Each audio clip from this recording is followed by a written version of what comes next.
Hey, in this video, I'll show you a little trick I've figured out. How to remove spark plug wires from this vehicle. This is a 2004 Corvette, the base model, C5. It's got about 90,000 miles on it, and I've done the spark plug wires. Well, I've removed the spark plug wires from the passenger side. The driver's side is more difficult, but I noticed I went to pull the plug wire out on that side, and it required me to pull on it so hard that I actually think I have a bruise under my thumbnail when I finally got it off. I went to remove the second one over there, and it just wouldn't come out. So I had to figure out some way to get these out without hurting myself. So I did, and I'm going to show you what I did to remove this. As soon as I find, okay, what I've got here, 90-degree needle nose pliers. See? These spark plug wires have a metal cap on them to help protect the silicone from the exhaust manifold.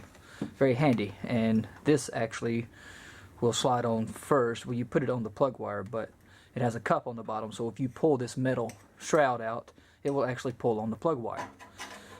You can see here I've disconnected the battery, and I disconnected the wire going to the alternator.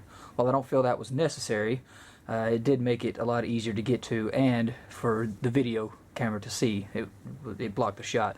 Also, since this car is 13 years old, the plastic on it may be brittle, so I disconnected the water temperature sensor plug just to make sure I didn't break off the connector end. So that way, if I do actually break his plug, I could just simply replace that sensor. So the other thing I have, a pry bar. Yep, really long one. Look at this thing. Alright. Doesn't have to be a pry bar. It could be a small diameter pipe, a stick, something. I just need something to block against to act as a fulcrum. And you'll see what I mean here in just a moment. So I want to get these in first. And I'm doing this without a helper on the video. And trying not to block the light, but that's kind of difficult. But anyway, what I'm just doing here is I'm sticking one end of the needle nose pliers between the silicone boot and that shield. You can probably see there what I'm talking about. So I'm just clamping onto that. What I want to do is pull that metal shield. And now I need a fulcrum, so that's where this comes in handy. And you want to be careful here, as you do have plastic bits up here, that when you pry against this, the pry bar or whatever you're using as a fulcrum is going to push against these pieces. Just be careful not to push against anything brittle or breakable. So I'm going to put this between my pliers and the metal manifold here.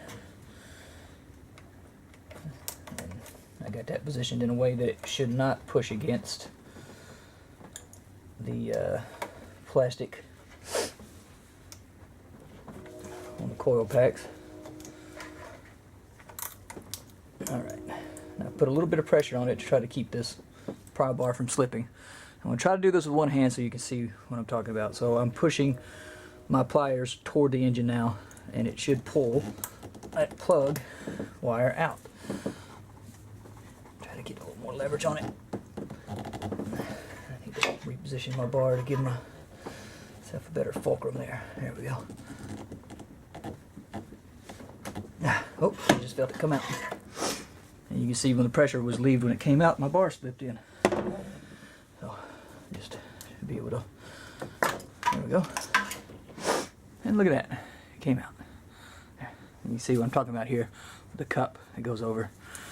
I'll remove my tool there, and you can just pull this off of the boot. And these I'm going to reuse. You could probably buy new ones if you really cared, but I don't see any reason to. These look just fine. So there, got that out. And that is my little trick for getting these out of here. This may work on other engines where, I mean, obviously if this setup is similar, it would work on other vehicles, but this is on a 2004 Corvette. So, good luck.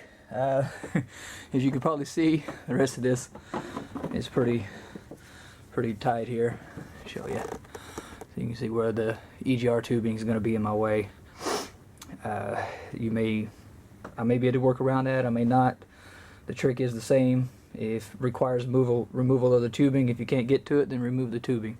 The other side is much easier. I did pull the dipstick out of the tube because I was afraid I'd break the plastic off the handle. So there we are. Good luck.